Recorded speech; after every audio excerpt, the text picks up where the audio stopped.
Yo, yo, yo, ladies and gentlemen, welcome to The Unfiltered Truth. I am your host, Phil Robinson III. With me today is Spotlight Raiders Talk. My man, Darion from the East Coast. How you doing today, brother?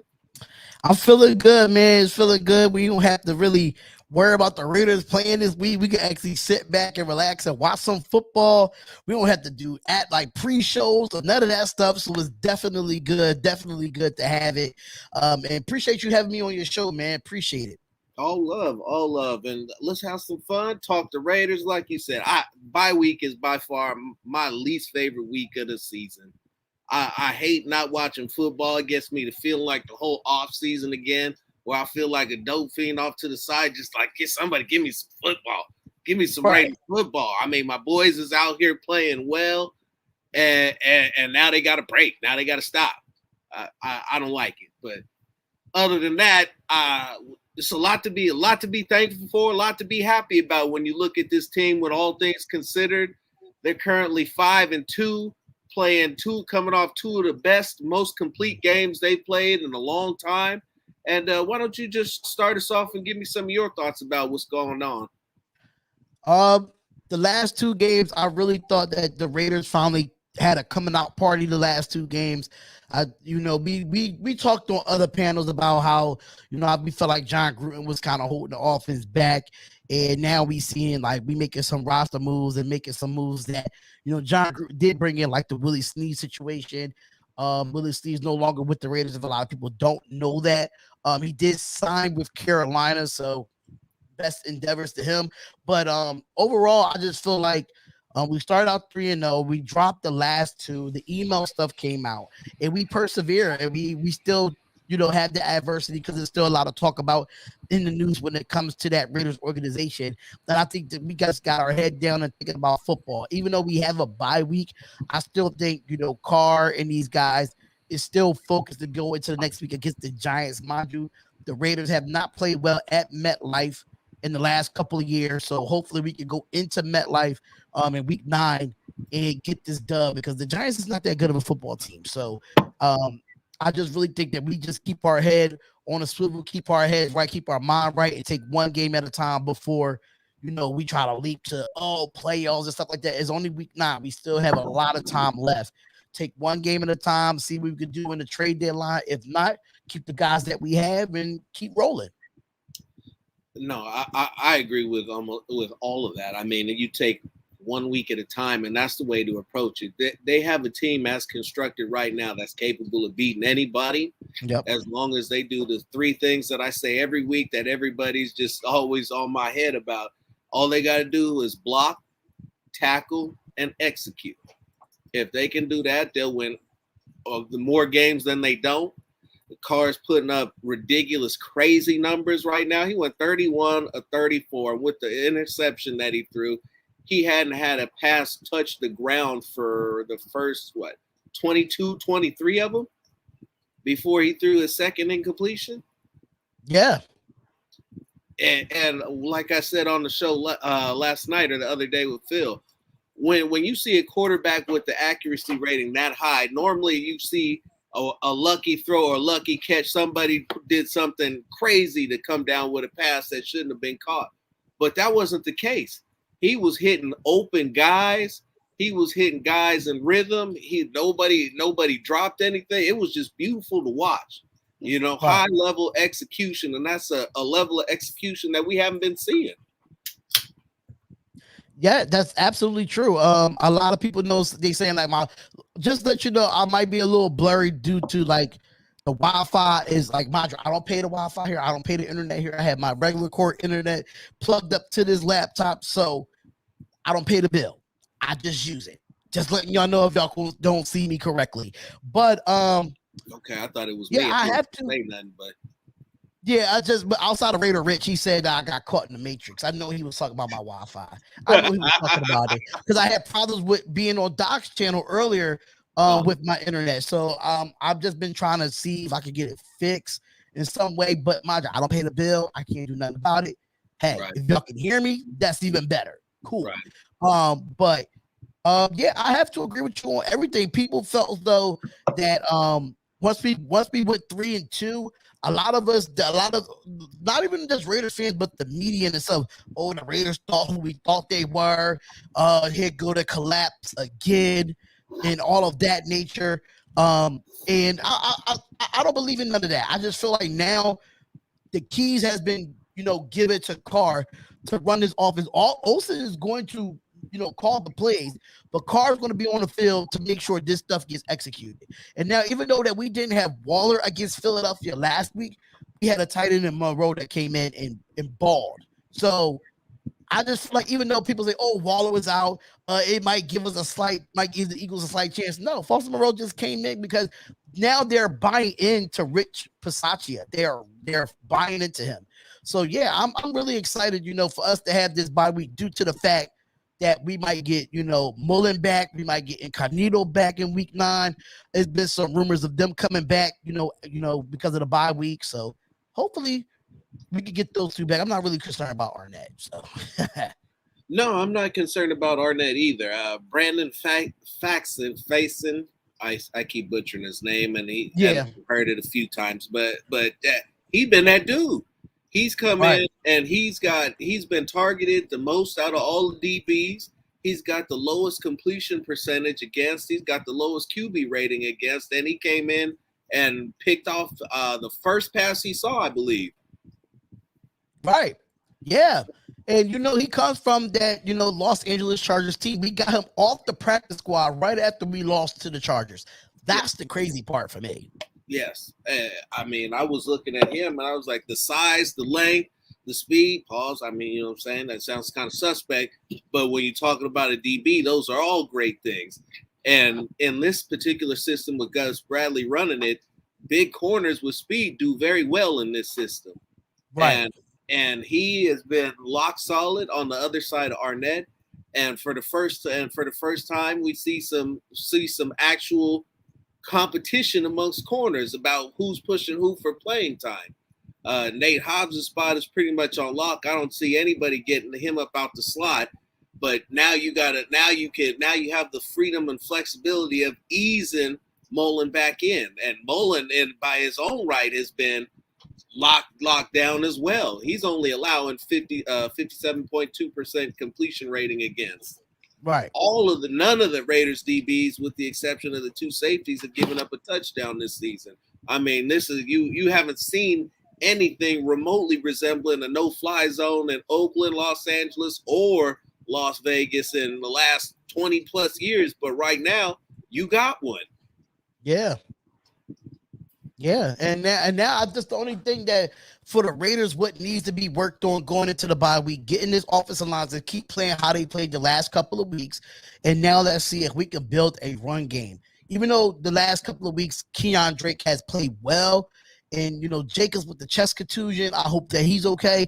But this offensive line has been really not too bad the last 2 weeks. If we could get a running game going, it just imagine how balanced our offense would be if we could get these 2 guys going. We had them, we had mad hype for them in the offseason, bringing in Kenyon Drake, to kind of replace Jalen Richard in some instance there, because Jalen Richard is like the 3rd running back on this roster, probably a 4th depending on where Alec Ingold is at. So I just really hope our offense can get the running game going, and we can, at least get some pieces or do something about this run defense. I think we're 25th in the league against the run. So we got to do better in that area. Absolutely. And as always, wipe them feet, like, share, subscribe. This is the Unfiltered Truth with Spotlight Raiders Talk. We kicking it to you live right here, getting back to the facts right now. So, but back to what you were saying. Yes, when we had all the hype surrounding Drake and Jacobs coming in, and the run game has been picking up week by week. Last week, I believe, was the first week they broke 100 yards collectively as a team in a while, in at least a few weeks. I think it might have actually been the first time on the season, but I didn't check it to verify, so don't quote me. Drake. It to me, and I'm gonna say this, and some people may not like it, and I don't really care. I think that they need to flip the order of the backs. I think they need to start Drake and run Drake early, and then bring in Jacobs as the change of pace back. because Okay. right now, Drake is hitting the holes better than Jacobs is, and Jacobs isn't really getting. He's getting through the hole, but not clean. And Drake is getting through clean. And you've seen the yardage and the carries pick up for Drake, and the running game has improved because of it. The switch from zone blocking scheme to a run power gap scheme is Yeah. making all the difference in the world for these guys who suddenly look like a competent offensive line. And I have to agree. I mean, I just feel like right now when it comes to Josh Jacobs being not 100% healthy majority of this year, you got to put somebody in that's 100% healthy that definitely can do the carries. Now, mind you, Keon Drake did it in Miami. He did it in Arizona. He was a starter there, and he could do both, catch the ball at the backfield and run in between the tackles. I just felt like when John Gruden was play calling, I just felt like he went from Keon Drake not utilizing him correctly to Greg Olsen understand like, okay, these are the best players I'm going to put out on the football field. And Drake has been utilized in the play calling from Greg Olsen for Keon Drake has been phenomenal. In the last 2 weeks, Drake has been the better back. It's sorry to say, but it's true. Even though that, Jacobs is coming off of another 1,000-yard year and a 1,000-yard year in his first year. But right now, the best ability is availability. If you not 100% healthy, put a running back in that is 100% healthy, and that's Keon Drake. And he's ready to go and picking up the ball and running with it. And, like Right. you said, moving forward, it's a great problem to have when your running backs are pushing each other. The iron sharpens iron, and it's Right. Competition on your ball club is better than competition with people around you. Yep. With the teams around you that you got to play because it never stops. If you know that once you get off the field, the guy behind you is still right there tapping you on the shoulder, letting you know he's taking your job, you keep going out there to perform or you lose your job. Yep. And in Basically. which case, yeah. And it's been a long time since that's been the case. It's been, as you can see, some guys were there on the team who got by off being high draft picks and are no longer contributing hardly. Yeah, that's another thing too. Me personally, with this whole running back situation, and I want to ask, do you think that Jalen Richard is getting overpaid to be a third string running back? Absolutely. In fact, if they weren't having offensive line issues with blocking for the majority of the season, I would have cut him before the season started. If you want my honest opinion. Honestly, I really wanted him cut, even though I know that he's a good, change the pace back that could come out the backfield and catch the football, but and he's a good pass blocker as well. But just financially, I just think right now the way our cap is, Jalen Richard just doesn't fit our cap space. I'm not saying he doesn't fit as an offensive player because I do think he fits in his offense. I just think that almost $4 million for a third string running back is a bit much. It's more than a bit much. I'd ask you this question: when was the last time he scored a touchdown? Last time I remember when he probably scored a touchdown was the first play that he ever had. Yeah, was it the Saints last year? Did he score last year? I thought it was the Saints game. I thought it was Saints game in week 1.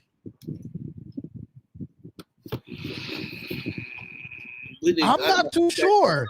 Because remember, I don't know if it was the Saints or it was another team, but I remember when he fumbled the ball and they got the turnover, and then we went back out on the field, and then he ended up redeeming himself and scoring, if I'm not mistaken.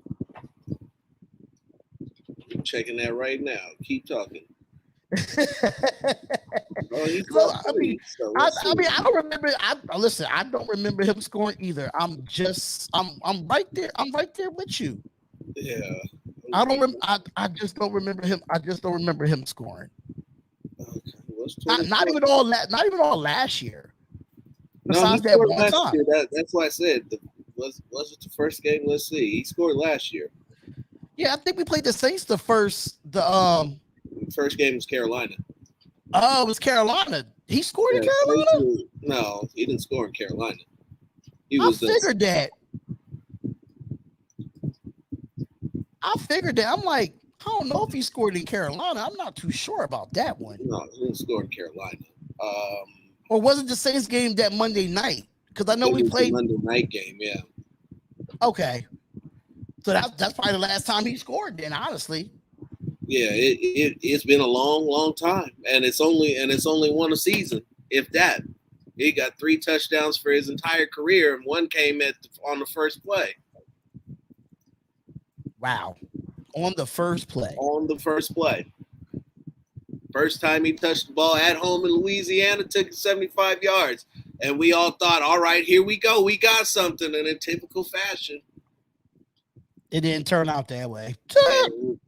His vision is suspect. He might have the physical gifts, but when it comes to seeing the hole, he can't do it. He's slightly better than Trent Richardson. Not Trent Richardson. I was not a big fan. I was not a big fan of him with the Raiders either. He was a temporary running back for us too. That's putting it nicely. I called him T Rash.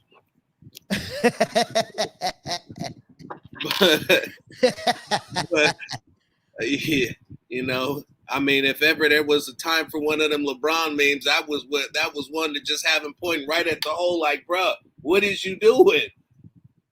Right. But I was like all the whole debacle with him in the offseason really kind of like made me not want him anymore, because I know it was rumors about trading Jalen Richard. I know it was rumors about releasing him, and he went on Twitter and he butchered the Raiders for it. And then when the rumors was coming out, he actually took everything Raiders related off his Instagram. And I was like, okay, you're still under contract with us, and you're butchering us because we want to trade you or release you because you're making too much money? No, it's a business at the end of the day. You can't be butthurt about that. And you suck. Right. I mean, we'll leave with that. I'd be like, you suck, and you're still getting paid all this money, and you're mad because they're trying to get some of their money back because you suck. Exactly. It's hilarious. It is hilarious. So, but let's focus on this defense and this pass rush. This pass rush has been out of this world. I mean, and when you think about, and when you just stop to think that the Raiders are the least blitzing team percentage-wise in the league, they've got the 3rd lowest amount of blitz with 38 on the season, but yet have 18 sacks, which is 7th most. 34 QB knockdowns, which is 2nd most, and 81 total pressures, which is tied for 2nd most. This is with the front 4. They're not bringing anybody extra. Right. And everybody on this defensive line, with the exception of Cleveland Farrell, and they played Jonathan Hankins because I swore I saw him get a solo sack, but everybody on this defensive line has at least half a sack to their credit. Okay. Huh. Now, this defensive, as far as the pass rush, I think we're pretty good in that area as far as a pass rush, but I think we have the problem with our D tackles. Jonathan Hankins has not been 100%, but he has not played up to par either, even when he was 100%. Then you have Quentin Jefferson, I think it's Quentin Jefferson, if I'm not mistaken, but you have Jefferson that's in that rotation.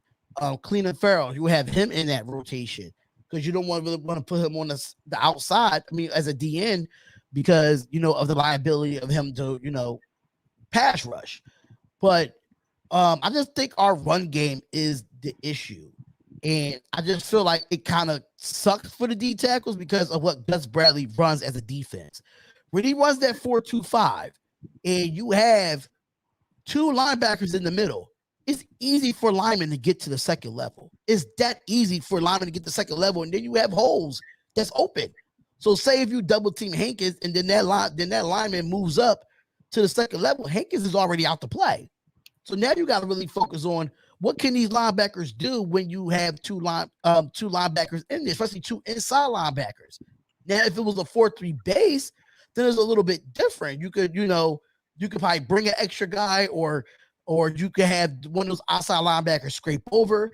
It's just so many ways you could do it. But I feel like the defensive tackles is getting double team and these offensive linemen going to the second level and killing our linebackers. Not so much of Denzel Perriman, but if you look at the Corey Littletons of the world or Nick Wachowski or even KJ Wright, even him. So I just think when it comes to it, it's time for some more stunts to be ran. It's time for the defensive line or these linebackers to do a little bit more movement before the snap, pre-snap. Get these quarterbacks a little bit confused. Make them make adjustments. Make them make audibles out of it. I just think we just stand there in our base and we don't try to confuse defenses. And it's just, I mean, it works right now. Don't get me wrong. But when we get to them better teams, they're going to exploit it. No, absolutely. And it's more of the linebackers are the weak part of this defense. And while you've got incredible play from Denzel Perriman, and he's leading the league in tackles, he's also probably one of the most targeted linebackers in the league as well in the passing game, because everybody's catching the ball right behind him or right in front of him, and he's making all the tackles. Now, granted, that works when you move down the field, but that's also a major issue as to why the other team's passing game in between the numbers is working so well, because he's just not being able to cover anybody. Right. But in terms, you said something about the defensive tackles, and Hankins got hurt and hadn't been playing. I had wondered why Darius Philon had been a healthy scratch for the last couple of weeks. I was like, he's making waves in the passing game. He's got a couple of sacks. But the flip side of that is that the run defense has also been much better. What I saw where teams were running was to the left side, aiming at, like you said, doubling the 3 technique and then scraping out to get the linebacker after that, because in a 4-2-5, there's really no protection offered, especially with a 3 technique that's being doubled and on a combo block. And then with Yannick doing what he did and getting up the field, you have a natural hole on that side of the field. And then the teams that are running the zone blocking runners are getting everybody moving that way, and the running back is hitting a cutback right behind the linebacker because you only have 2, and so he's hitting the second and third level relatively untouched. Right. And so that's basically what it is, because now when you have those cutback lanes, it's going to really be tough to run a 4-2-5 out and do a cutback lane. It's gonna be hard for the defense or the linebackers to, like, especially if they over pursue on those cutback lanes. If they over pursue and there's no other linebacker to be found. So you want to make sure you have that third linebacker to not over pursue or scrape over, so he won't get those extra yards. So it's ways around it. I just think Gus Bradley is still filling out the defense to see where he could put who. And I'm still waiting for Darius Philon to get back. That's another one. I know he had a knee injury. He was out, I forgot what week it was that he was out. But now this healthy scratch stuff, I'm starting to get tired of it, because, Cleveland Farrell was that in week 1 against the Baltimore Ravens. Now we have Darius Philon. Now it's time for him to be 100% and be back for the Giants game. I agree. I totally agree. But so I got a question for you. Okay. Who's the best pass rushing tandem in the league? Honestly, I really don't. I mean, for real, is Yannick and Max. I'm sorry to say. I mean, I don't see any other defenses that have better pass rushers than us. I just don't see it in the NFL right now. People might put, like, Khalil Mack and the other guy, I don't even know the other guy's name. Robert So Ford. yeah. So you could probably put him on there. But I'm going with Yannick and Max, man. I mean, they got the most pressures, like the top pressures in the NFL. Hands down is Yannick and Max for me. Don't get me wrong, it is some good ones out there, but I don't think they're getting more pressure than us. As a whole entire defensive line, no. That's how we're up there so high. In terms of the sack combinations and pressure combinations, Yannick and Max are number 5. Okay. They're up there high, and trust me when I tell you, the degree of separation is a sack, 1 sack, and maybe 2 or 3 pressures here or there. I mean, they're right there at the top.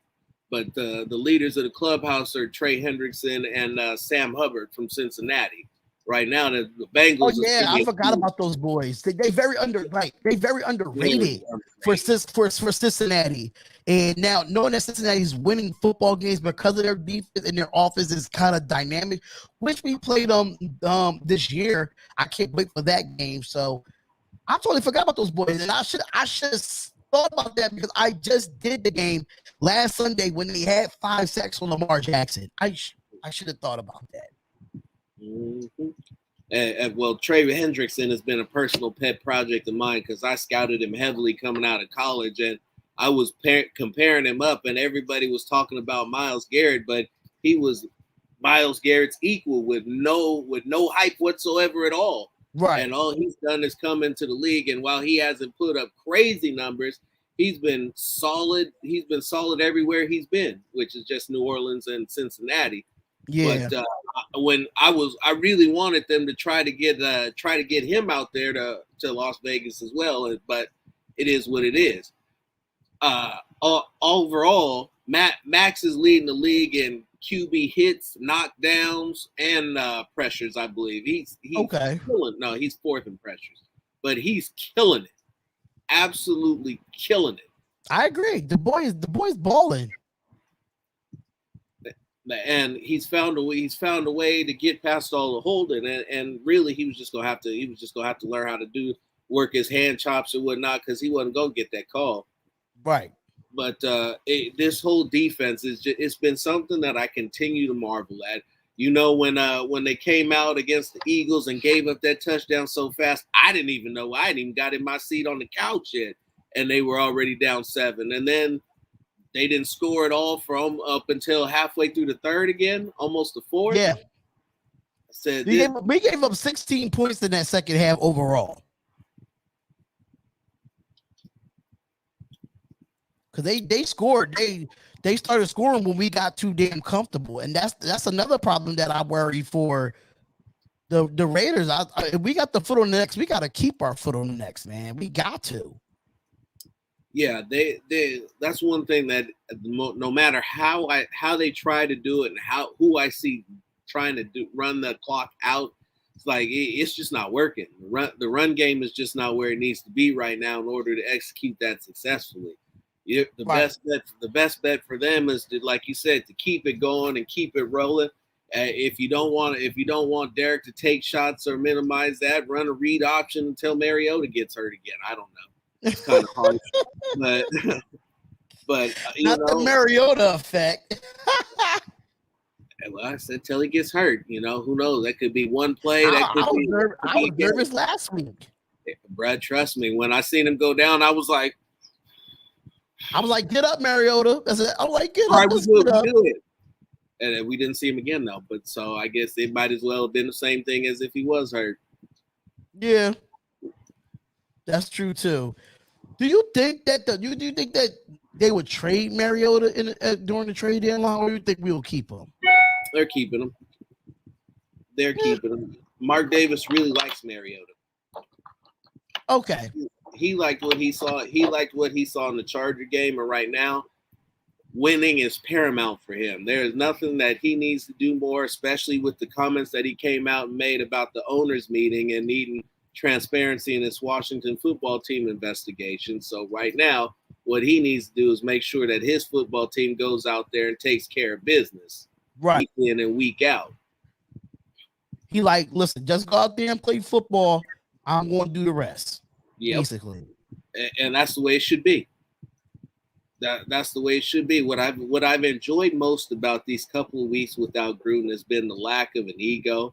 They've given transparency. Everything that they've said in press conferences has happened. Everything that you see on the field is reflective of everything that they say and work on during the week. Carr is executing a level of mastery over the offense and leadership over the team that I haven't seen. And that's because he's got all of the obstacles out of his way. And we're now heading into we got out of pretender season, and now we're heading into contender season. And that's been our biggest thing the last couple of years. We start out so well, and then we collapse. And I really hope that's not the case this year. Absolutely, and that's what I was leading into getting ready to say. Early in this year, I said I wanted to jump on the bandwagon and be MVP this, MVP that, but we've seen this movie 2 years in a row. Right. What I said is that Carr couldn't show me anything until about week 12. I want to see him take it the rest of the way. He's been masterful, best I've ever seen him look. He's done everything that I could ask for, with the exception of throwing more touchdowns.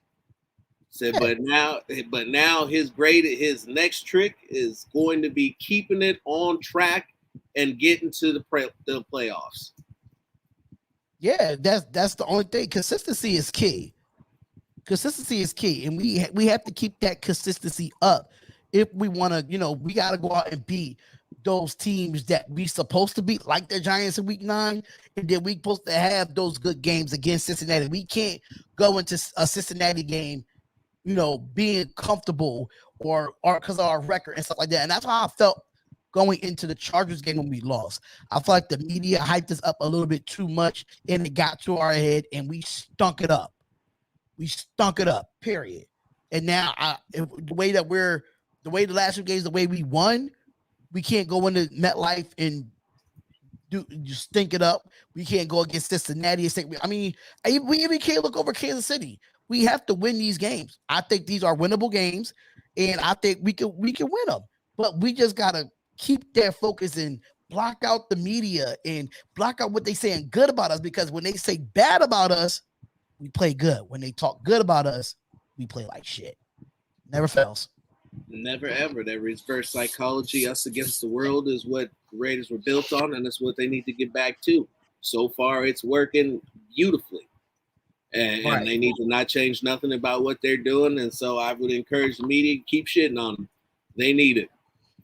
Yeah, keep talking shit about our Raiders. ESPN, FS1, all those big name networks. Keep talking shit. We just keep winning. Just keep on stacking them up. Now, here's an interesting one. Here it goes. We need Quentin Williams. I think it's Quentin. Or Leonard Williams from the Jets or Giants, because if we can push the middle of the pocket, it's game over. I venture to say the middle of your pocket is doing quite well with getting a push. Solomon Thomas has been an animal in there. Yeah. So has Quentin Jefferson. Now, if I could get Quentin Williams or Leonard Williams, would I take them? Absolutely. But I don't see Robert Saleh. What the hell? Getting rid of Quentin Williams. I just don't see it. That would be silly. That's a centerpiece of his defense. Right. And the Giants just paid Leonard Williams a lot of money this offseason, I believe. Now, the only thing I can really think of what's the reason of they trading, Quentin Williams or getting rid of him because of his contract. Or are they trying to clear up space? And so it's more like a business aspect, but I don't think Robert Saleh would let that happen. No. And I don't think right now with the Raiders salary cap, from what I remember, I don't even think we could take on that contract right now. No, they can make some moves to get some space, but you talking about $20 million. That's a lot of money that they'd have to. That's a lot of people you're gonna have to release or trade. And he's not that much better than what you got. What you got is working. So I'm of the camp that when something is working, when it's not broken, you don't fix it. Fix it, right. And this team is doing well enough on its own without blitzing that you don't need to be bringing in new guys. You just need to make sure that your guys stay healthy and stay loose and continue to do what they've been doing, which is kicking ass and taking the quarterback down hard. Now, my next question to you is this. Darn, it was right there when you was talking about it. My next question to you is this. Who should we go get during the trade deadline? Do you think we should keep the guys that we have, or what do you think we should go get that's going to be like it won't break our pockets in salary cap? So that is an excellent question, and it's not the first time that I've heard this, and I was stumped the first time I heard it too, because I don't see a glaring need for anything major. I think that at all of your skill positions, you're in a good spot. You're in a really good spot on offense. The only thing that I would probably look to add would be the offensive line. I'd like to, if possible, I'd like to get better at right tackle. I prefer that Brandon Parker stayed the swing tackle because if something happens to him, we're screwed because they have no depth to tackle anymore. I like what I've seen. I've liked what I've seen from Leatherwood at right guard, and if Richie does in fact come back, that would be a free agent acquisition in its own right for them to get better. Andre James has been much improved with the change in blocking philosophy. So while everybody was saying replace him, he's the worst guy ever. Now you're not even hearing his name called on the TV broadcast. All of that is a roundabout way for me to say pretty much is that I think that they should stick with their guys, and if they can add somebody great that all pro guy that nobody knows is available right now, then so be it. But if they didn't make a move other than to add some depth, here we go, Sean. This is the one. That is the one that I would consider doing. And if they would take Cleveland Farrell, I'd thank them for it tremendously. And then what about the one that above that comment? Dominique 5 talk about right tackle Morgan Moses from the Jets. He's only 30 and he's importantly a durable and very solid respected PFF grades. I don't care for PFF grades. I really don't. Even though he might be well respected, he's 30 years old. It's not really about the players. It's really about the cap space. What can the Raiders do as far as their cap space? From what I remember, I think we only got like what? 4 or 5.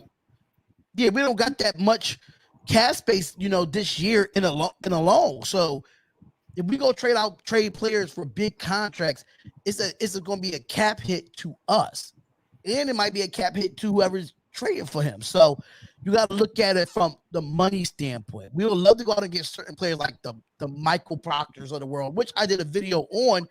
But who do we have to give up financially to get these guys?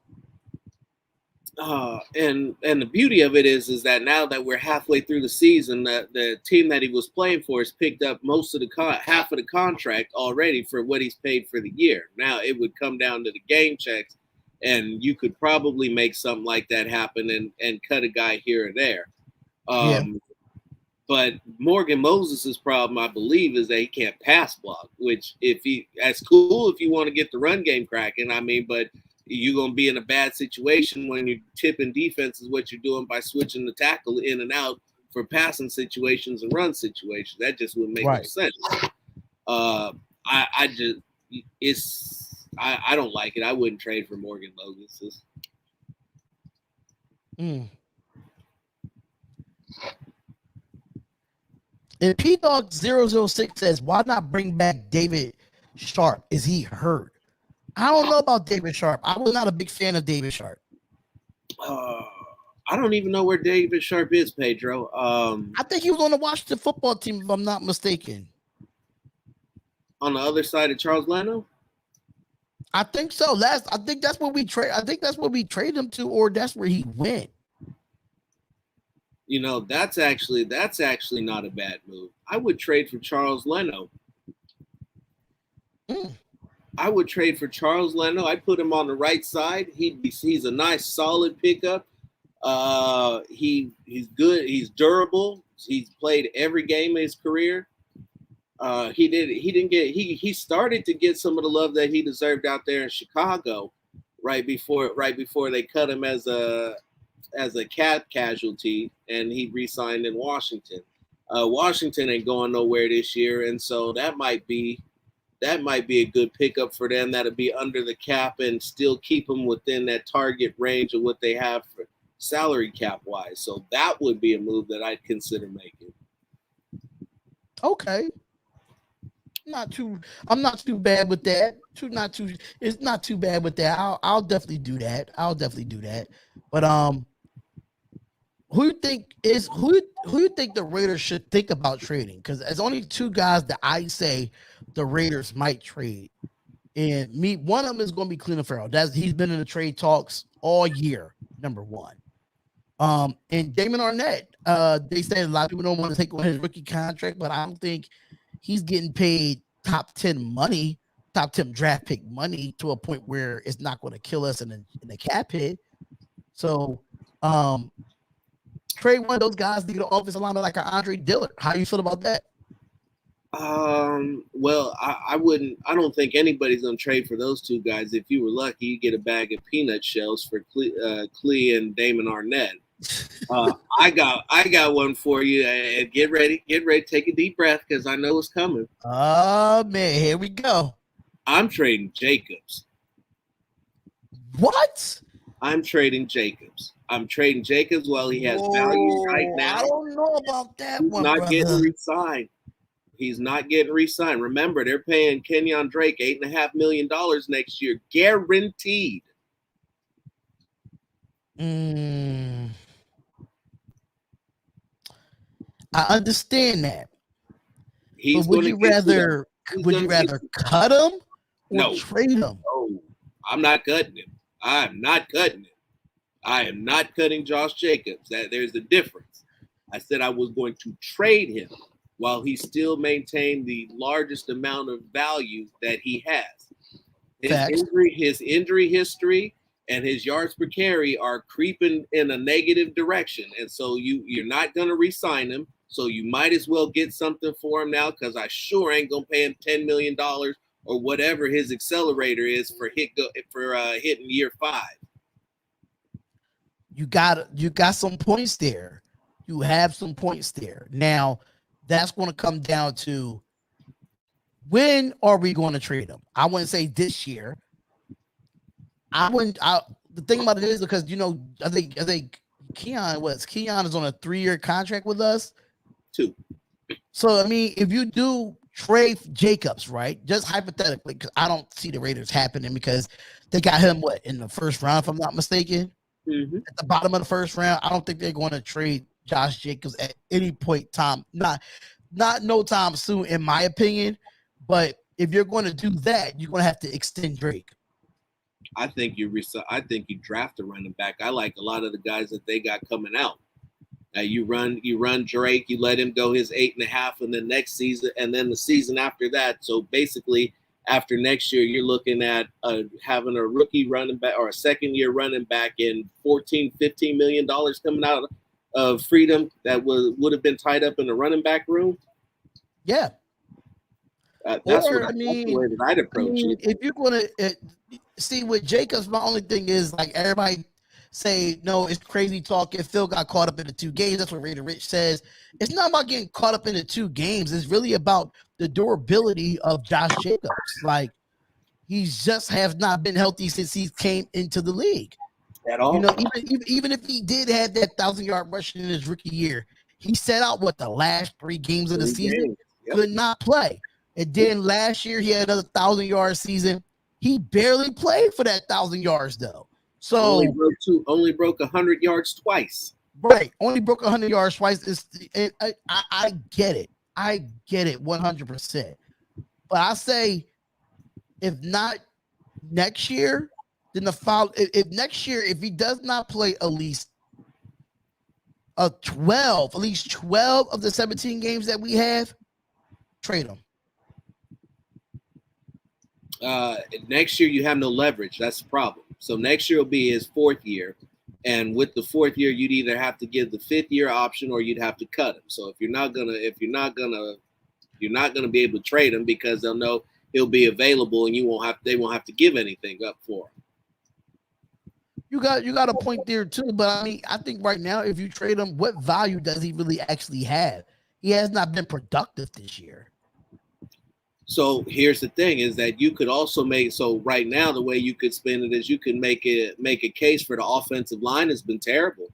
They haven't blocked for him. They haven't got holes for him. All of the reasons that you would say as why the Raiders' running game hasn't gotten started is all the same excuses you could use to get asked for a 2nd, 3rd pick for Jacobs. See, if we want to trade Jacobs, right, I would keep in gold. Now we got to see what we could do with Richard. Now, does Richard stays if we trade Jacobs? So my question is, instead of Richard, my question is, how far along is Peyton Barber? because when Peyton Barber got in it, he was doing the damn thing himself. So you could run Peyton Barber and Kenyon Drake off of each other, especially with the change from zone to power, and not miss a beat. You could keep Rashard in at the same responsibilities that he has now, and have an extra second round pick on you.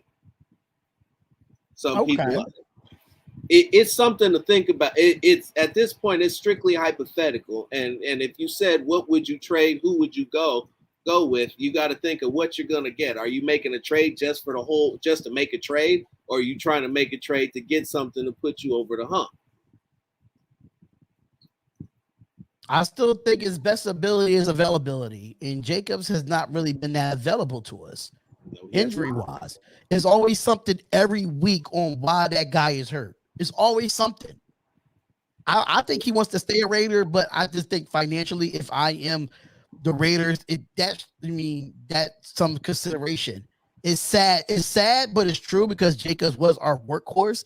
But I think Gruden just wore his body down a bit too much in the first couple of years he was here. Yeah, and like I said, it is a straight up business move. It's definitely not going to be popular. I make no qualms about that. Nobody is going to like that. They're not. Just like the Khalil Mack trade. Yeah. Nobody didn't like that either.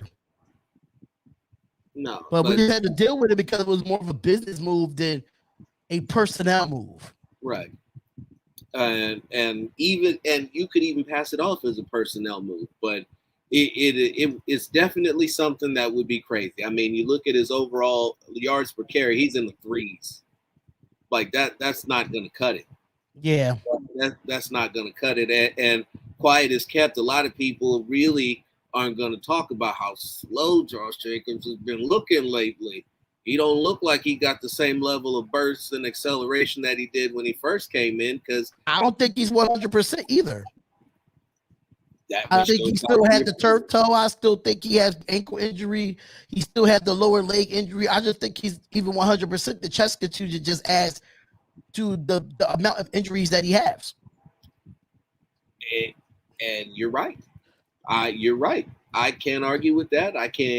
In fact, but that just goes to further my own point and the point that you made. The best ability is availability and being uncompromised. And if you hurt every game of the season, I got to be able to find somebody that's not. Right. 100%. I agree. I was just like, okay, let's see what we could do with Jacobs and see what happens. And, his trade value could be a little bit better. We probably could get more for him if he was 100%. 100%. But at the same time, if he's 100%, he's being successful. Then I'm just like, nah, I don't know if we want to trade him now. Yeah, but at the same time, he's only had one healthy year. So you got to look at it from both. You got to look at it from both aspects. Right. Right. And the interesting thing about it is that he's coming out saying that he's not hurt. Well, I was like, okay, well, if you're not hurt, then play it, then perfect. Why aren't you running better? Last week, 4.8 was his highest yard per carry average of the season, but he only carried 4 or 5 times. Got a point there too. Even with Trey Regas, even though we go out and say if you want to draft one, why don't we just give Trey Regas a shot? You got him on the roster, you definitely could. I like it with the change in the pass blocking scheme and the way that Derek Carr is now sitting back and working with his line. They got a better plan in order for the ball to come out sooner, and they finally got away with that twin arch bunch, that thing that they were running that absolutely drove me crazy. And they don't allow defenses to stack up nine deep on the line. And it's helped them out tremendously. So I would say that, you don't need the need for a blocking back isn't as great. I like what they have in terms of if Barber's healthy to go, Barber and Drake will be fine. Regas could be cool. It's all kind of a moving piece kind of jump off. You got to have depth, and having good guys waiting in the wings, like I said earlier, that's not a problem. That's a great problem to have. Yeah, and even though that I was seeing in the chat that someone said, Jacobs wasn't, utilized that much at Alabama. I disagree. When it came down to it, Nick Saban was splitting the carries. Jacobs was on the field just as much as the starting running back. I think it was Najee Harris at the time, Yep. if I'm not mistaken, or Yep. it was another Harris. I'm not too sure. It was. I want to say it was between Scarborough and Harris. That trade. Right. They was a running back by committee, but Jacobs had good carries. He was catching the ball at the backfield. He wasn't injury prone at Alabama because of the running back committee that Alabama has. See, I watch college football every Saturday, so I know what's coming out the draft. So with me personally, you can't say that he wasn't getting the ball that much, which he was. Like people say with Ruggs, Judy was the guy, or Devontae Smith was the guy. Ruggs was getting part of that. Ruggs was a part of that offense too. Plenty love. They was just a balance.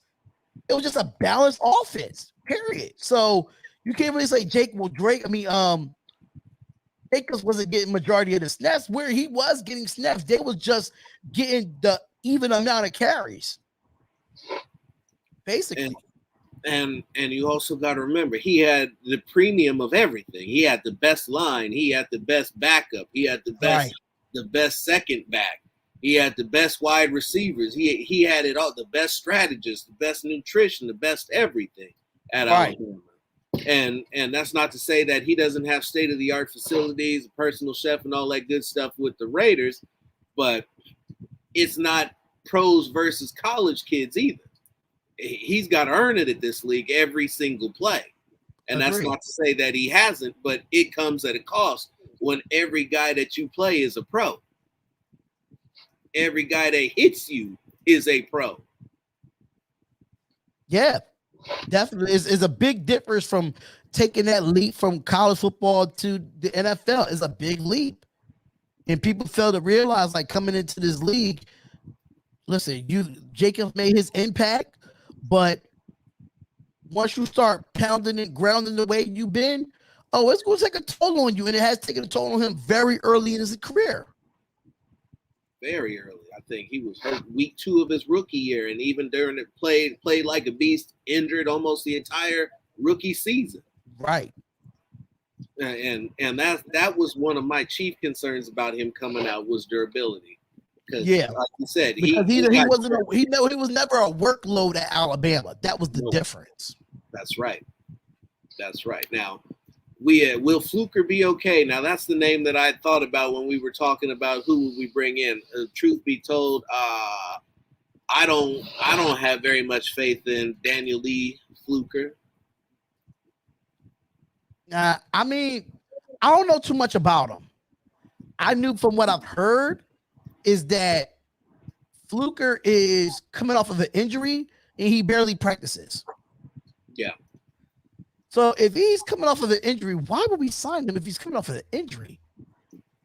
That just doesn't make any sense to me. Like, don't we want players that's healthy and not players that's hurt? Like, if he's, like I said, like we're gonna keep saying it until people understand the best ability is availability. If you're not practicing on the practice field, make sure that you're gonna go on the field and do the same thing. You practice how you play. I'm the only thing that I could think of is maybe their doctor said that he wasn't far away, and they're just keeping him just on the strength to see what happens because it's only 8 games into the season. It's only week 8, and they still need to make a run for at least 9 more weeks and beyond. I'm just not a big fan of Fluker. I thought he was 100% coming in. Really practice with us since he signed. That's a red flag for me.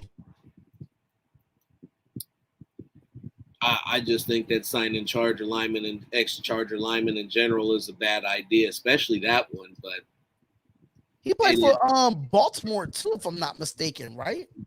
Yep. Interesting. And so we can hope we get something out of him. But I'm not gonna hold my breath. Right. But it's possible that you could. I'm not going to say that it's not. I mean, he's on the team, so I wish him the best. I hope he gets well. I hope he goes out there and kills it and has a career renaissance. I mean, that's what a lot of players come through the Raiders anyway, to get their careers revived anyway. Like this man right here, he done got his mental game together. He's gone out he went from being the number 4 overall pick to a borderline bum in San Francisco, and now he's on his way back. If I would like to see him get a contract with the Raiders again, but he's got to continue doing what he's doing. If he could finish with about 4 to 5 sacks and a couple more TFLs and another fumble recovery, I believe he's got 2 forced fumbles as well. Let me check. Yeah, he's got. And even he said, I think every sack that I think he said every sack that he gets, he's donating like $8,000 or something like that, like $8K to his foundation. Yeah, right. Yeah, no doubt. Yeah, I would definitely like to see more of him. I was skeptical of him because of the ACL tear, because of what I saw, but this is the guy that I saw at Stanford. He's been a beast. And actually, no, it's not, because he played on the outside at Stanford. They moved him inside, but it's been making all the difference in the world for him. And I like Solomon Thomas. A lot of Raider Nation was not big on Solomon Thomas signing here because of what he did in San Francisco. But I said this I said sometimes the change of scenery might be something different. Right. His mentality is different. I think he came into here. He came with the Raiders a little bit lighter on the side, too, more bulk as far as like muscle wise.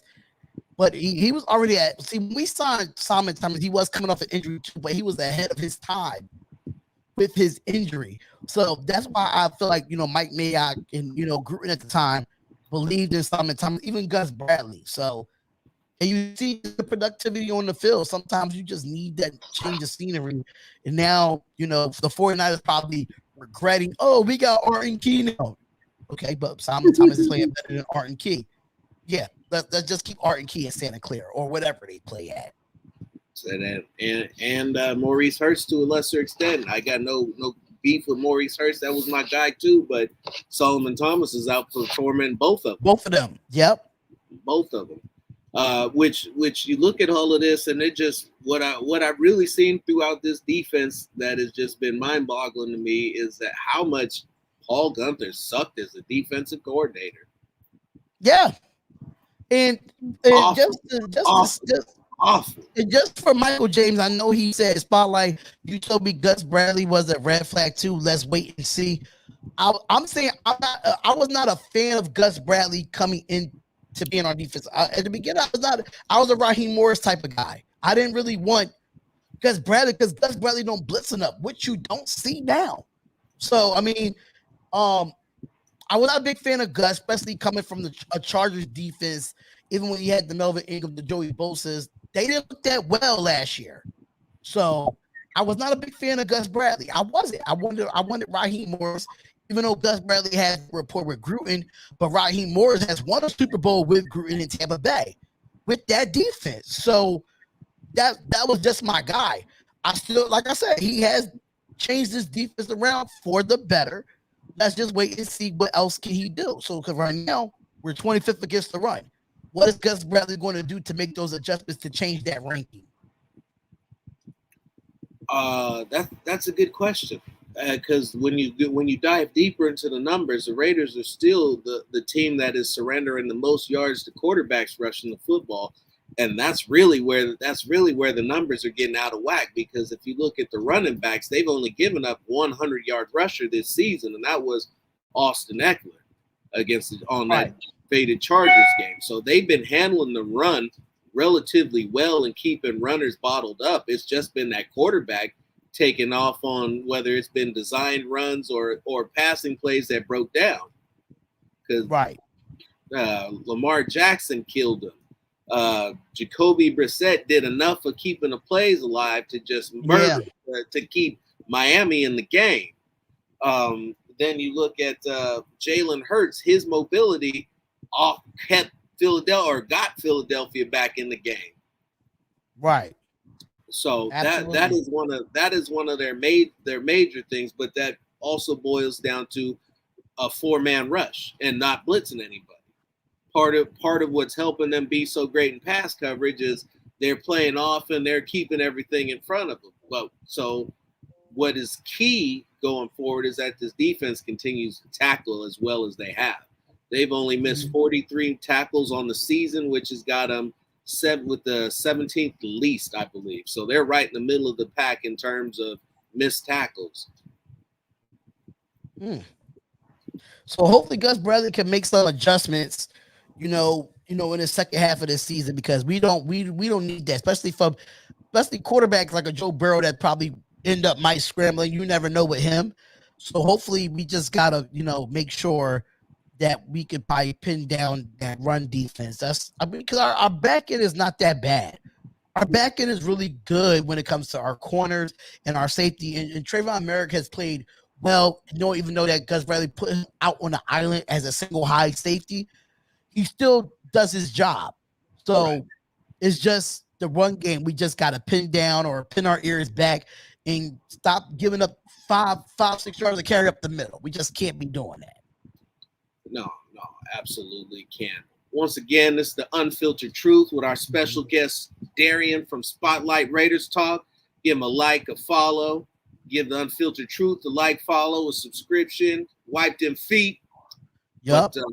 But yeah, one of the guys that has impressed me to no end has been Jonathan Abram. I was ready to run that guy out of town. I was ready to cut him, not trade, just cut him. And he's got with Ron Miles, he shut his mouth. He's listened. He's got all of his issues were between the ears. And right now, Jonathan Abram is giving up an 87.8 QB rating when targeted. That sounds like a lot, right? Last season, it was 111.4. That's a stat that I didn't know at all. When targeted, his completion percentage so far this season is 67.7%. That is good. Yeah. Last year was 81.8. That's man crazy. That is insane. And not only that, he's seen 31 targets so far this season in half the season. He saw 33 total last year. Oh, wow. That's interesting. Jonathan Abram has been out there playing his ass off. But at the same time, too, the discipline that he gets now. Yes. Gunther couldn't control him. No. That he's playing more disciplined football than he was last year. And that was the thing that my biggest concern, my biggest peeve with the defense was like Gunther's got him playing in zone way too much. And to what you said about Bradley, this would also apply to that. They are better attacking than they are sitting in zone. Yes. Abram and Hobbs are the best. Abram, Hobbs, and unfortunately we won't get him back, but Nicholas Morrow are the best blitzers on this team. Their blitzing is top notch. They need to blitz Abram a little bit more. Hobbs, they can pick spots a little better. Littleton has been all right, but Abram and Hobbs have been the ones that have been getting to the quarterback on the sacks and heating them up and causing disruption. Yeah, and I just feel like with Abram is just that I had issues with him, when they played the two safeties with Paul Gunther. We all knew that Abram was not a great cover safety. We already knew that from the rip coming out of college. So Gunther would never put him in the box like Gus Bradley is doing now. He's covering the short route instead of the deeper routes where it's not much. You getting help from good corners as well. Last year our corners was not that great. I mean, Molo was our number one corner. Now we have Hayward on an island where nobody wants to throw to him. It makes Abram's jobs easier as in the box safety. It makes Merrick's jobs easier. It makes Mullen's jobs easier when he's on the opposite side. So Gus Bradley bringing that strategy to play to the player's strengths. That's what I like about it, because something that Paul Gunther have not done. Have not played to the player's strengths at all when he was here. It's earth shattering right there, Spotlight. That right there, you need to slow down. Okay. I don't know if anybody's ever accused you of making too much sense right now, but you're pretty damn close. You need to just still back right now and say something crazy to get back on the regular path. Coaching the players' individual strengths is something that I thought that this was common knowledge and what every coach did, but apparently I've been wrong. And Stu has told me that more often than not, you see egotistical coaches more worried about looking good than putting up numbers and winning. I don't know how that's possible. To me, if you don't have the numbers, you don't look good. That's just exactly right off the top. But the fact that that goes back to what you've seen on offense and defense and having no ego. Like, okay, this is what you do, fine. We'll figure out a way to work in what you do, and I'll piece you together with this dude over here, put you guys together, and when you guys do your thing together, it's going to be something that looks like football. That's my favorite Gus Bradley expression. Well, it certainly looks like football. Yeah. It definitely looked like football, and like if you look at it, everybody's playing their part, and Gus Bradley is letting them take accountability for their actions when they do something wrong. He gets in there behind, or the staff's getting there behind. Paul Gunther was too laid back. He was too buddy. Listen, Gus Bradley comes in and be like, listen, we come here to work. I understand that you want to be buddy and have fun. You can do that off the field, but when it's on the field, we're trying to clean up everything that we did in the previous week, so we won't do it in the next week. That's what I like about Gus Bradley. He's very hard-nosed when it comes to this defense. He wants this defense to be better every single week. So if I am the Raiders fans right now, even myself, like I said before, I was not a big fan of Gus Bradley. But what I'm seeing, the product on the field now with the pass rush and the people that he brought in, and that's another thing too. I said this before on the Spotlight Raiders Talk many of times.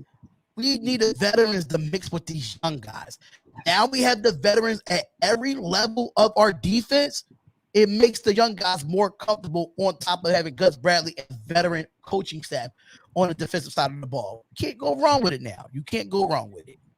No, not at all. You got veterans at every level. You got young talent at every level. And that's the way to build a team and keep a team fresh going forward and build for the future as well.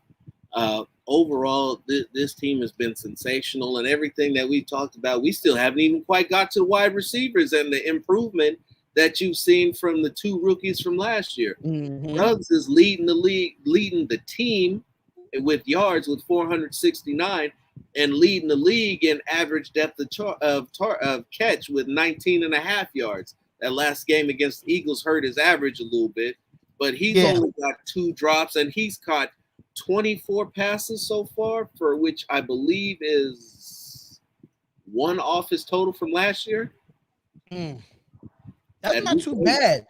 And you just got to look at it from an aspect where Ruggs and Edwards didn't have a real full off season last year. Not at all. COVID year, I mean, we're already still in COVID, but the COVID year with no OTAs, no training camp, everything was Zoom calls. You really couldn't get the repetition out there on the field. Now technically, this is really, if you want to be technical, this really could be Bryan Edwards and Henry Ruggs' rookie season with a full year of OTAs and training camp and preseason games as well. Though, I mean, even though Bryan Edwards and Ruggs didn't play any preseason games, but at the same time, those guys is getting the reps every single day now during training camp. And now practices comes, it gets a little bit more continuity. It gets a little bit more, they are in sync with Derek Carr. So now things are starting to see like you practice how you play, which you really couldn't practice how you played last year because you barely was on the field with COVID. No, and you didn't have an NFL offseason. You did your work wherever, but you see the gains that they made in the offseason in terms of strength, and a part of that is because they're still young kids growing. And the fact that they've been able to come out and their physicality has made that much more of an impact on their game, and just from one year to the next. They said sophomore slump. These boys are about to double and triple their output. Said Ruggs has already matched his entire output from last season already. Said Edwards has already, I want to say, doubled it up with 18 catches, 346 yards, and a touchdown. Both of them have already exceeded their production from last season and are only going to get better. When you look at the pass catchers for this team, nearly every one of them is within 55 yards of 400. So Waller's got 378, Ruggs has got 469, Renfro's got 399, Edwards has 346. Zay Jones is the only receiver who's under 200 yards, and that's because he's only got 7 catches for 115 yards. And Foster Moreau finally got some burn, and he's got 10 catches for 113 yards. Derek Carr's QB ratings to Ruggs is the highest on the team with 128.2. That's insane. Next up is Hunter. His rating is with Ruggs is better than Renfro. Renfro is at 109.8 by almost 20 points. But that's that's what I love about the weapons that we have, man. It just makes Carr's job a little bit easier. It's just like Hunter Renfro's not a deep guy, but if you want to get a first down, Hunter Renfro's that guy. If you wanted something, a 20-yard bomb or a 40-yard bomb, you're going to Henry Ruggs. If you want to, which I want to see in the red zone more, is see Brian Edwards go for it on 50-50 balls in the red zone, because they make the comparison for him and Michael Crabtree. So I want to see that connection. Then we can see it long down the year. But it's just so many now. Keon Drake, a guy that could get the ball out of the backfield. It's just so many ways Carr can get a first down or get majority of the yards with so many weapons, even in the depth chart. We look at our depth chart. Zay Jones, 43 yards on 1 catch last week against the Philadelphia Eagles on a 3rd and 15. If that was John Gruden, we probably would have ran the ball and punted it, basically. And that's baffling. Yeah, I've heard about all this big, huge playbook that he's supposed to have, 900 pages, volume, that thick, all of that good stuff. And we still watching the same plays over and over again. And yet they're running, make no mistake, the Raiders are running the same playbook. There's no change in playbook. There's no change in philosophy. None of that. This is all still his plays. But somebody else took his playbook and is mixing and matching and calling different plays and trusting his guys to go out and make plays and featuring them instead of being egotistical about the way that they want to run the offense and running it their way. And it's made all the difference in the world.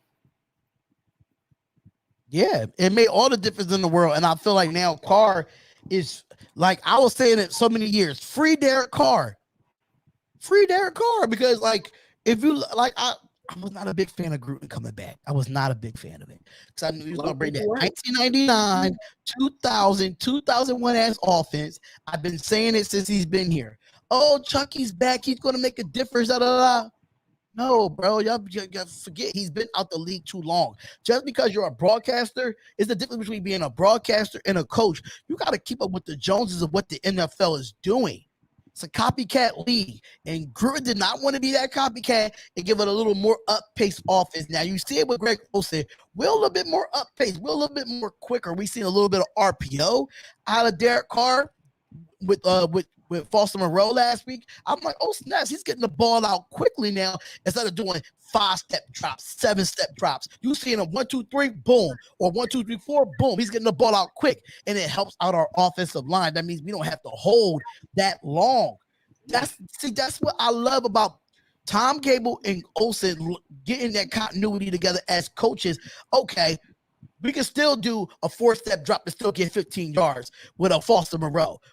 It's just how you game plan it. So it's just looking so good right now on the offensive side of the ball. I have no excuses right now. The way the offensive line has played the last 2 weeks under Olsen and Tom Cable, I can't really say nothing bad about it.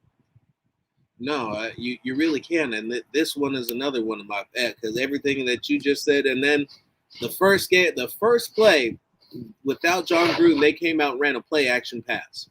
Now they Right. didn't they ended up throwing the hook to Ruggs on the outside instead of going deep. But I've been screaming, yelling to anybody who listened to me that they need more play action. That Mm-hmm. they also needed to spread the field and let Carr do his thing. For me, my personal belief was I just needed this whole chasm in Raider Nation between love Carr, hate Carr. Said this is an opportunity for everybody to get exactly what they want. There is nothing stopping Carr from going out there and doing whatever it is that he's gonna do. There's Right. no buffer. There's no buffer. You can't blame Gruden. You can't blame Olsen because right now the Raiders' best shot at winning is Carr's right arm. Yep. That's it. If he And goes him, out and there, him being a leader this year too. He's a big leader this year. huge. He's been the rallying point. They needed a leader more than anything, and they could say whoever it was that was going to be in charge. That's all well and good. But if without a leader on the field, this would have fallen apart. And everybody to a man is saying that Carr has been that guy. And I like a little fire. I like a more fiery type personally. That's just me. I like a little bit of a rah-rah in your face kind of guy. But he's getting it done quietly and with respect. And it's working. And I love things that work. Facts. Facts. I know my internet is out, y'all. I know a few people are saying it in the chat. My internet is not at its best. I don't pay the internet here. So if y'all want to donate, donate to help me pay the internet, then that's a different story. But I listen, I live with someone else. I don't pay the internet. So that's just, I got everything else but the internet. So I got to talk to them about getting it better. Lately, it have not been this type of issue, but yeah. We still gonna go on with the show, regardless. It keeps rolling. It won't stop. We'll make it as long as you can hear Spotlight. That's all you need. And if you want to donate, you can donate to the Unfiltered Truth too, because my pocket is a little empty. But yeah, this to what you said about depth of targets. Renfro's not a burner, so his average depth of target is 6.7 yards, which is just underneath the deep safe, the off corners, the off coverages, and that's how he's working those chains and keeping those chains moving. Everybody else is all over double figures. Carr is throwing deeper than he ever has before. I believe he's averaging 9.4 yards per throw. Yeah, that is 2 whole yards per throw, better than his entire career. He's been a completely different man. And if taking the chains off, giving him the keys and getting out of the way is what needed to happen, the same thing happened for Rich Gannon. I don't like to compare the two of them because I think they're totally different QBs, but the situations and the circumstances are very eerily similar. This team is poised to make a run, and I hope and pray that Carr gets them to the promised land. right. And Carr's been here for 8 years, and it's about that time. It's about that time to take that leap. We're tired of losing. I think Carr was tired of losing. I think Carr could say whatever he wants because he's going to be politically correct on these pressers. Right. But behind the scenes, he's happy that Gruden is not here.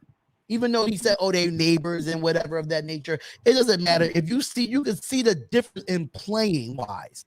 He doesn't look stressed. He doesn't look depressed. He doesn't look like, damn, I don't want to mess up and make Gruden mad. Rich Versace is the type of coach. Listen, move on to the next play. Don't dwell on it. And I feel like Carr was. I think everybody, not just Carr, but everybody on this team was never like, damn, if I fuck up, what is John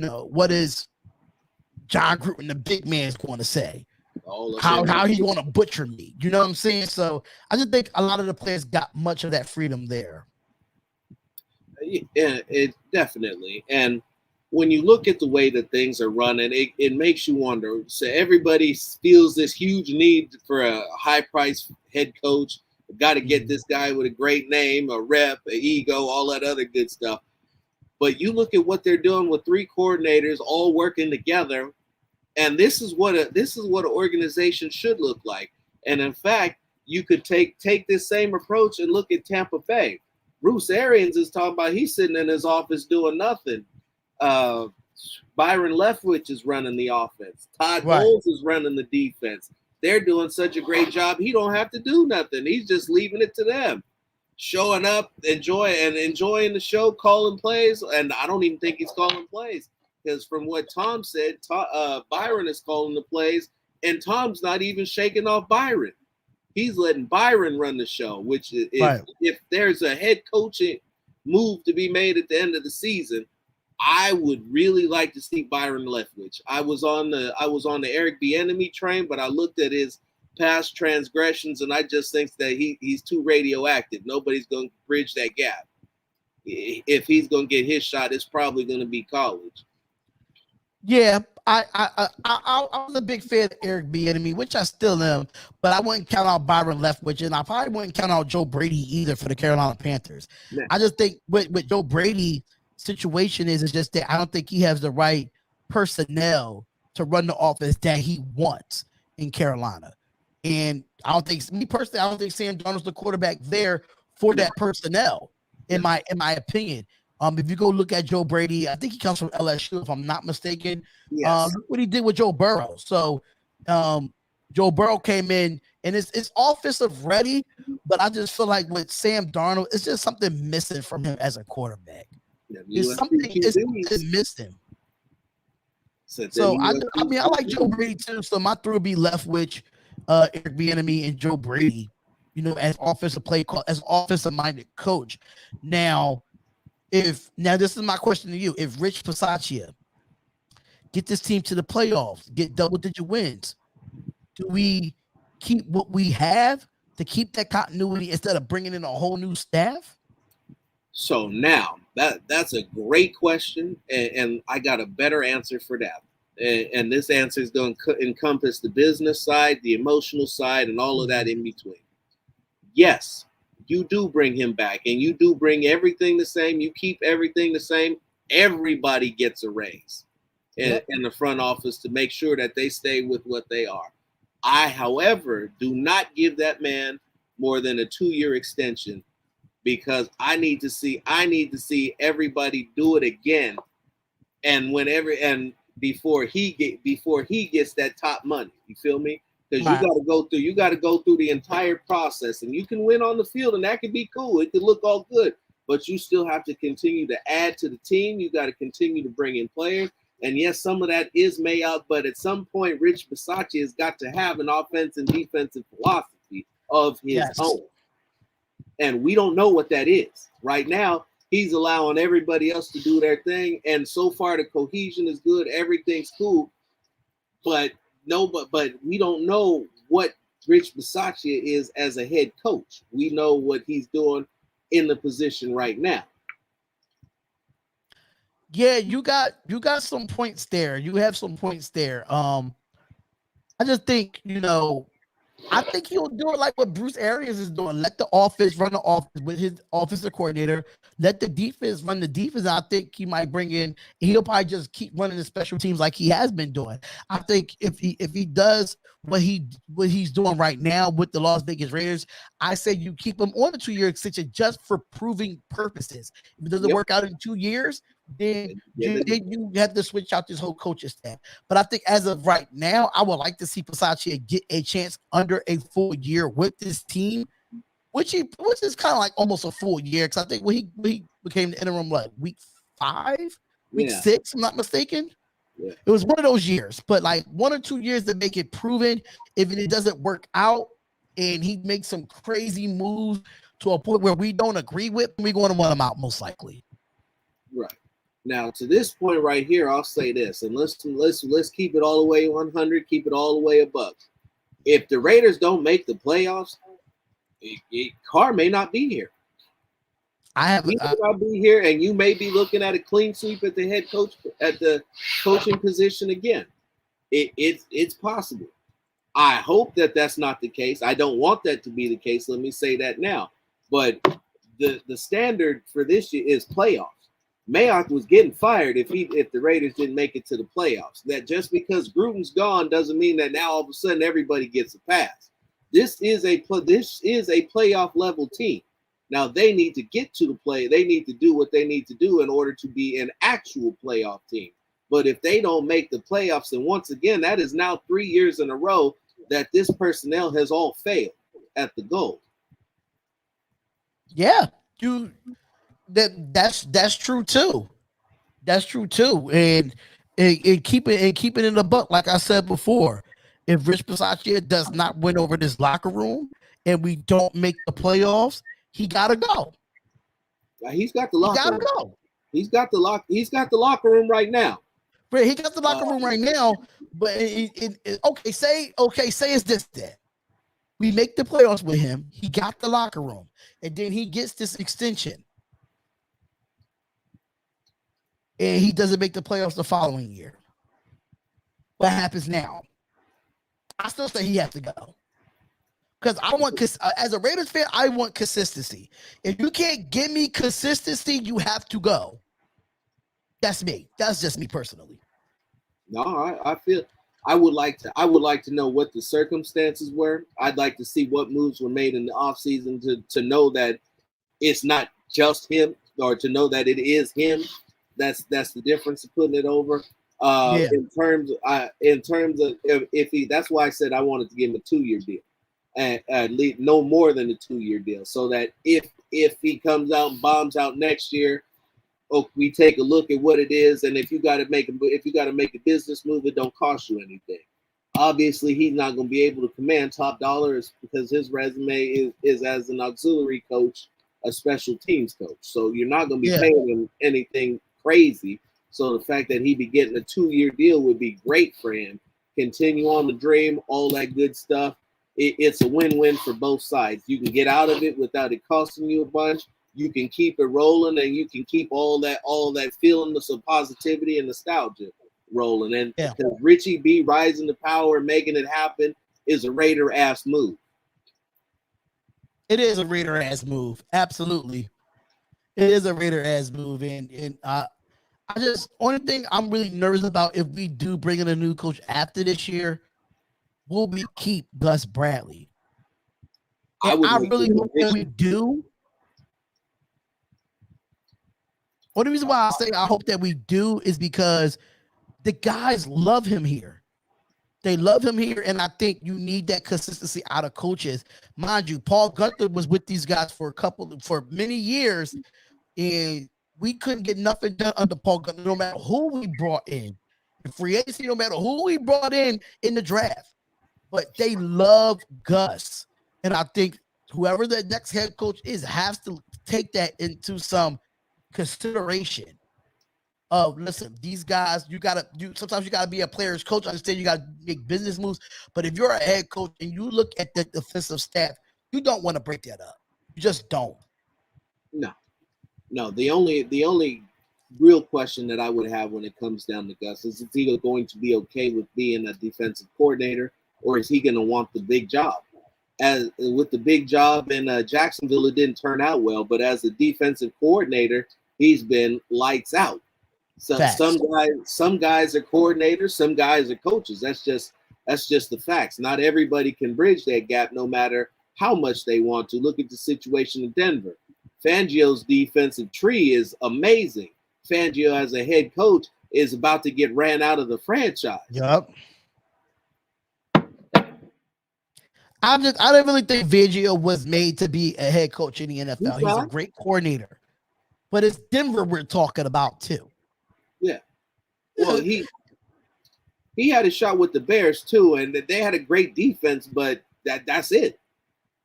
Yeah, they didn't have nothing. They didn't have nothing else. So when it comes to Fangio, I mean, at the same time as the Denver Broncos, those guys always make terrible moves when it comes to the coaching position. It's not really. When it comes, I'm talking about like in the last about 10 years. About the last 10 years, they just didn't make no good pieces like the Josh McDaniels of the world down to Vic Fangio's I mean, you had some other coaches there. I forgot his name. The black guy, I forgot his name. But yes. Denver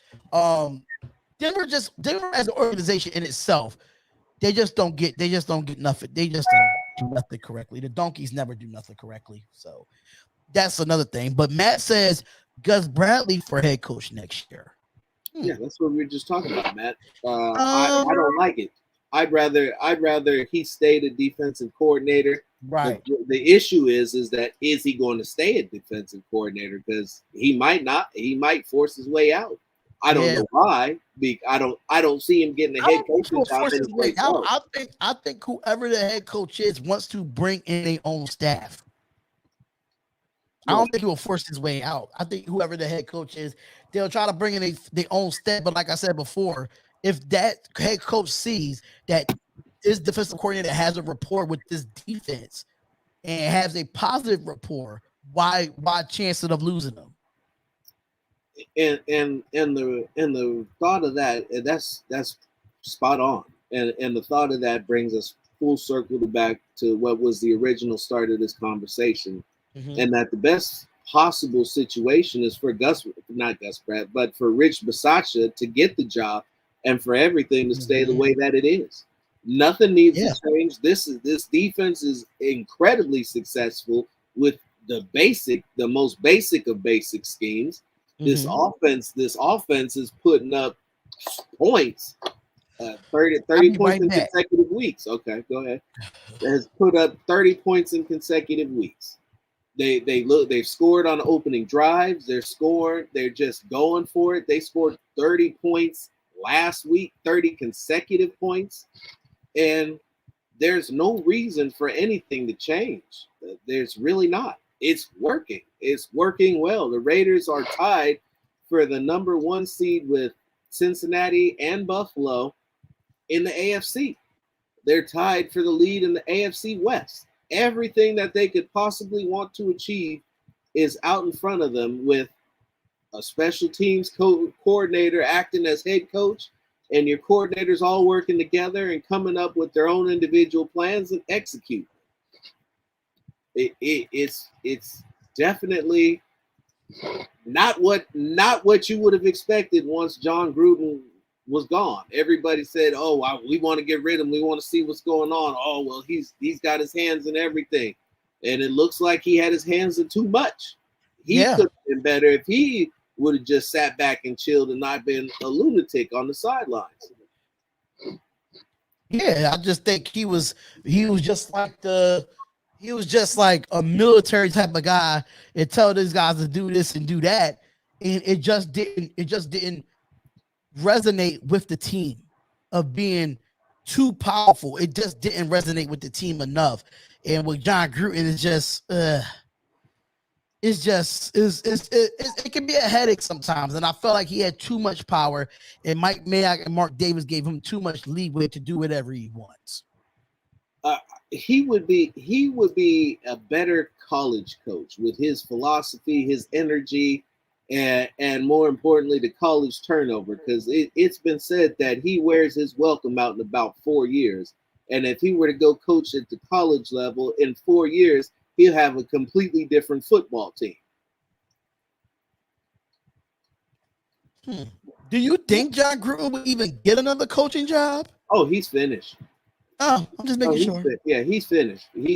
He's done in the NFL. He's done in college. I couldn't.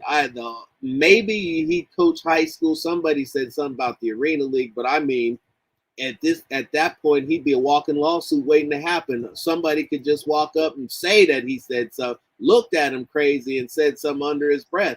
Teams getting sued, and everybody's looking at him like you knew that this is what he does. And I'll say this about Gruden, and I've held off on this and given my opinion about this, given everything of what he said. I believe that John Gruden is a shit talker, an old school shit talker Mm-hmm. who talks shit about everybody. A lot of the things that he's been on record and saying in these emails, whether people will admit it or not, is the same thing that y'all been saying every day. But he got caught up for it. And if Do I? I'm John Gruden right now, I would definitely put out a podcast and throw everybody under the bus. If I'm John Gruden. Well, he reached a settlement with Mark Davis about the remainder of his contract. So that's been an undisclosed amount. But at this point in time, he's no longer an employee of the NFL. and he's no longer bound by that NDA. He should be able to say whatever the hell he wants to at this point. Just I'm not really an advocate for Gruden, but listen, if you got thrown under the bus the way you got thrown under the bus, I'd say it's 650,000 emails that was looked at. Number one, so somebody else had to say something. If I'm Gruden, I'm opening up a podcast. I don't give a shit. No, that's real. That's real. But Spotlight, my kids just got home. We've been going for an hour and a half strong. It's been a blast. We'll have to do this again. Let everybody know where to find you. You can find me on Facebook at the Spotlight Raiders Talk, Twitter Spotlight RN Talk, Instagram Spotlight Raiders Talk, and on YouTube Spotlight Raiders Talk. Right on. And as always, you know where to find us. Unfiltered Truth here on YouTube, Facebook, Twitter. At Phil Robinson III is my handle. Phil Robinson III, Phil Robinson III, Twitter, Instagram, Facebook, all of that good stuff. Spotlight, my dude. We didn't hit the end of the road. It's all love, man. Listen, on Twitter, definitely check them out on when they do their space stuff on Twitter too, because they spaces be dope on there. I'll just be sitting there listening. I'll be one to speak. I let y'all talk because I do enough talking on here on YouTube enough. So I let y'all talk. I'll listen in, but definitely go check them out on Twitter, man. They definitely have some good spaces, especially after the games, post game stuff. So definitely check them out, y'all. Right on. Appreciate that, y'all. Everybody in the comment section, thank you. We had 32 now. I think we got up to 40 something with live views. We appreciate each and every one of you. Like, subscribe, follow, love us, do all of that good stuff. And as always, be good to each other. We out. Peace.